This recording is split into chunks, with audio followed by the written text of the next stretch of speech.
नमस्कार मित्रमैत्रिणींनो, आज आपण इडलीचं बॅटर कसं बनवायचं आहे ते पाहूया आणि आपली इडली पांढरी शुभ्र मऊ लुसलुशीत कशी बनवली जाईल त्यासाठी मी तुम्हाला साहित्य लागणारं सांगणार आहे। तांदूळ कोणता घ्यायचा ते सांगणार आहे आणि त्या एक टिप आहे, त्यामध्ये टिप्स आहे की कोणत्या प्रकारे थंडी असेल तरी आपण हिवाळ्यामध्ये इडली छान प्रकारे बॅटर फुगवू शकतो आणि आपली इडली जाळीदार अशी बनवू शकतो। तर व्हिडिओ शेवटपर्यंत बघा। व्हिडिओ आवडला तर लाईक सबस्क्राईब करायला विसरू नका आणि कमेंट्स बॉक्समध्ये नक्की सांगा की जे जे पदार्थ मी बनवले आहेत ते कसे आहेत। एक कमेंट्समुळे तुमच्या आम्हाला मोटिवेशन मिळतं आणि त्यासाठी तुम्ही नक्की मला सबस्क्राईब करून कमेंट्स करा, लाईक करा। तर चला आपण काय काय साहित्य लागते ते पाहूया।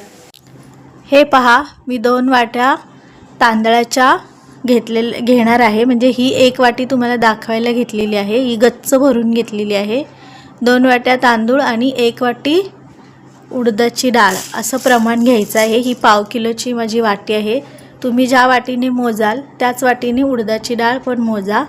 2 वाट्या तांदूळ असेल तर 1 वाटी उडदाची डाळ असं प्रमाण मी घेते। आता बघा, हे जे तांदूळ आहेत ना आपले, ते रेशनिंगचे तांदूळ आहेत आणि रेशनिंगच्या तांदळामुळे काय होतं माहिती आहे का, आपली इडली आहे ना ती छान प्रकारे फुगते आणि चिकट होत नाही। मेन म्हणजे तुम्ही जर इंद्रायणी वगैरे तांदूळ घेतला चिकट तर इडली चिकट होते आणि ती फुगत नाही। म्हणून कधी पण आहे ना, जो तांदूळ श्रुती कोलम म्हणा किंवा आंबेमोहर हे तांदूळ घ्यायचे इडलीला शक्यतो। माझ्याकडे रेशनिंगचा तांदूळ आहे म्हणून मी रेशनिंगचा तांदूळ घेतलेला आहे। ह्याची पण इडली खूप छान जाळीदार अशी बनते। तर 2 वाट्या तांदूळ घेतलेले आहे ह्याने मापून, पण तांदूळ हे असे गच्च भरून घेतलेले। आणि उडदाची डाळ ही आहे ना, आपण 1 वाटी 2 वाट्या तांदळाला 1 वाटी उडदाची डाळ सपाट घ्यायची। आणि हे सगळं आहे ना, तांदूळ आणि उडदाची डाळ ते मी एकत्रच भिजत घालते आणि रात्रभर, आज सकाळी मी करायला घेतले तर संध्याकाळी त्याचं पीठ मी वाटून घेणार आहे। तुम्ही संध्याकाळी भिजत घातलं तर सकाळी वाटून घ्या। 4-5 तास ह्याला लागतात भिजायला, म्हणजे ते चांगल्या प्रकारे वाटलं जातं। हे बघा, 1 वाटी हे तांदूळ साफ करून घ्यायचे आपण पहिले। ही दुसरी वाटी 2 वाट्या तांदूळ आणि ही 1 वाटी उडदाची डाळ हे मी एकत्र भिजत घालणार आहे। थंडीचे दिवस आहेत, आपण ह्यामध्ये ना भिजत घालताना मेथी थोडी घालणार आहे। तर हे स्वच्छपैकी धुवून घ्यायचे 3 पाण्याने तरी।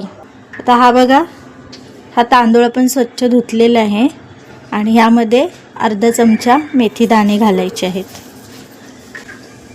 तर ह्याला मी 4-5 तासाने वाटून झालं की तुम्हाला बॅटर कसं बनले ते दाखवते।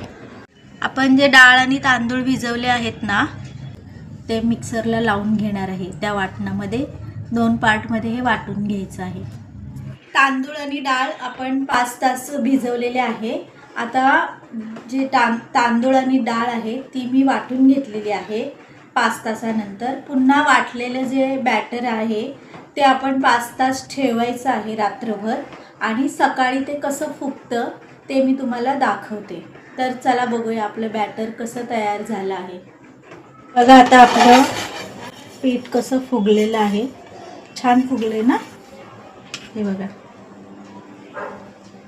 थंडी असून सुद्धा किती छान प्रकारे पीठ फुगलेलं आहे। जे पोहे वाटलेले ना त्याच्यामुळे सफेद रंग येतो। बघा किती छान रंग पण आलाय, फसफसलंय पीठ चांगलं, त्यामुळे जाळीदार अशी आपली इडली तयार होणार आहे। आता मी याच्यामध्ये मीठ टाकून घेते। इडलीचं भांडं आहे, त्यामध्ये ना पाणी ओतून घेते 1 तांब्या, अजून थोडं ओतून घेतले। हे जो हा खाच्यापर्यंत पाणी ओतले।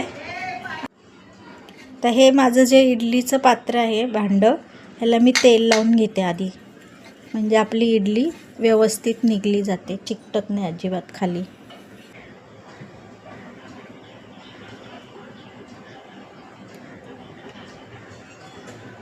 हे असं भरून घ्यायचं म्हणजे इडली चांगल्या प्रकारे फुगते।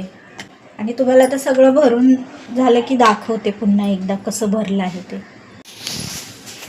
मी हे भांडं आता कसं लावणार आहे, ह्या होल आहेत ना, हे बरोबर ह्या इडलीच्या ह्याच्यावर आले पाहिजेत. असे हे होल ह्या इडलीला वाफ लागली पाहिजे.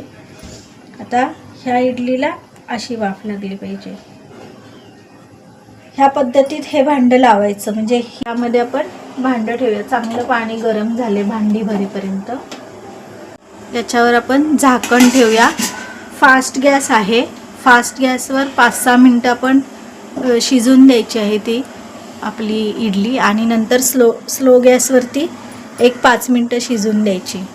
म्हणजे 10 मिनटामध्ये आपली इडली शिजून निघते. तर आपण बघूया 10 मिनटांनी. बघा किती छान पद्धतीने फुगलेली आहे. आणि इडली कशी शिजले ते अशी हाताला बघा चिटकत नाही आहे, जरा पण नाही चिटकत आहे. त्यामुळे ही चांगल्या प्रकारे शिजलेली आहे. आता आपण गॅस बंद करूया आणि तुम्हाला मी दाखवते कशी झाली आहे तयार ते. पाठीमागे आहे ना, त्याच्या पाठीमागे मी पाणी ओतले. ह्या भांड्याच्या मागे आहे ना मी पाणी थोडं ओतले. त्यामुळे आता आपली ही भांडी कशी निघतात बघा मस्तपैकी.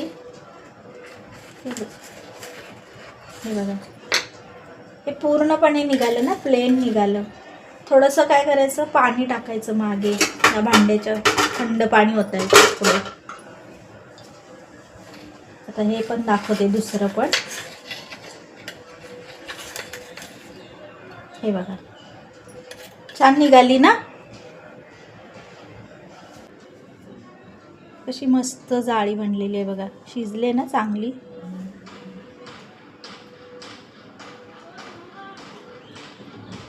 हे बघा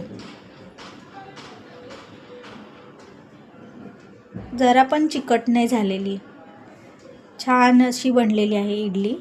तर अशाच प्रकारे आपण सगळ्या बनवून घेऊया.